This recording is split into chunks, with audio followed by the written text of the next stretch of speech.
Vamos a continuar con la introducción a los componentes pasivos. Vamos a hablar sobre las resistencias. La resistencia eléctrica es un dispositivo que se opone al flujo de corriente eléctrica.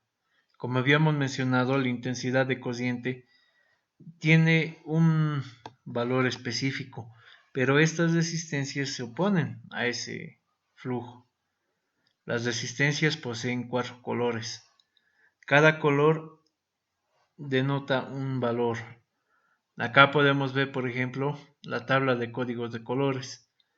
Se leen en ese orden. La primera banda es un valor numérico, la segunda banda es un valor numérico, la tercera banda es un valor por el cual se tiene que multiplicar y la cuarta banda representa la tolerancia. Existen resistencias especiales de 5 y de 6 bandas. Podemos ver que en las de 5 bandas, la tercera banda sigue siendo un número y la cuarta banda es multiplicadora. Y la de 6 bandas, igual hasta la tercera banda es un número, la cuarta banda es multiplicadora, la quinta es la tolerancia y la sexta banda es un coeficiente térmico. Muy raras veces nos vamos a topar con este tipo de resistencias. Vamos a tomar este pequeño ejercicio para poder identificar los valores de cada resistencia. En lo que son los circuitos básicos, existe una ley que es la ley de Ohm, la cual denota por este triángulo que el voltaje es igual a la intensidad de corriente por el valor de la resistencia. Si deseamos conocer el valor de la intensidad de corriente, la obtenemos a partir de la división entre el voltaje sobre la resistencia, o si deseamos conocer la resistencia, tenemos que dividir el valor de voltaje sobre la intensidad de corriente. El triángulo, ¿qué es lo que nos quiere decir? Esta es básicamente una forma de poder simplificar esta fórmula y poder entender y poder encontrar cualquier valor que vayamos a necesitar al momento de realizar un diseño. Estas resistencias podemos ver acá como un ejemplo un poco más gráfico cómo es que funciona. Si fuese un circuito hidráulico y vamos a utilizar un programa para hacer la simulación. Acá tenemos 3 circuitos. Los 3 funcionan con 10 voltios, con fuentes de poder de 10 voltios. Ahora vamos a iniciar la simulación. Acá tenemos una resistencia de 1 ohm. Tiene muy poca resistencia. Esta es una resistencia de 100 ohms, 100 veces más que esta. Y esta es una resistencia de 1 kilo ohm o de 1000 ohmios. Y vamos a ver cómo funciona. Acá podemos ver el flujo de corriente es de casi 100 miliamperios, el que está consumiendo el foquito. En el segundo circuito podemos ver que el foco está apenas consumiendo 50 miliamperios, que es casi la mitad. Y en el último caso el foco ya está con un brillo muy bajo, y ahí indica que el consumo es de 9.9 miliamperios.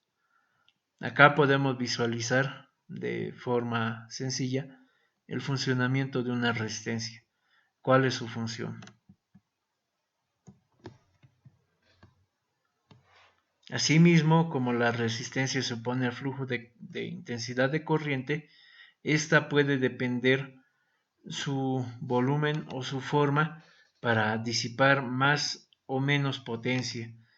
En un lado tenemos unas resistencias cuadradas blancas grandes, las cuales están diseñadas para disipar bastante energía. Y en el lado derecho tenemos unas pequeñas que son hasta pequeñas cápsulas que son soldadas sobre placas impresas. Esas son resistencias de muy pero muy baja potencia. Asimismo existen una gran variedad de resistencias variables en el mercado. Todas las resistencias que habíamos visto eran fijas, pero vamos a hablar de las variables ahora. Por ejemplo, estas resistencias variables angulares, que estas las veíamos antes para el control de volumen. Resistencia variable lineal, que se llega a utilizar como sensor de posición, o inclusive en la actualidad vemos tableros de DJs que usan eso para ecualizadores. Existe el termistor, que tiene como formas el NTC y el PTC, los cuales vamos a desarrollar más adelante. Los varistores resistores, que también son dispositivos de protección, y resistencias que varían con la luz. Estas resistencias nos permiten inclusive hasta diseñar circuitos que permiten encender o apagar dependiendo si es de día o es de noche. Estas resistencias las encontramos en nuestro día a día en diversos equipos utilizados en la vida diaria. Por ejemplo, dentro de una cafetera eléctrica podemos ver presente el circuito.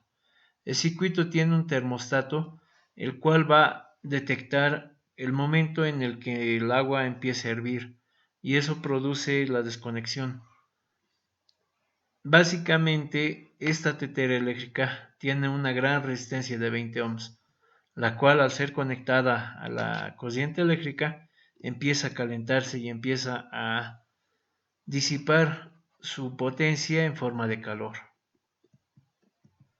Estas mismas resistencias podemos verlas en focos, en duchas y en planchas.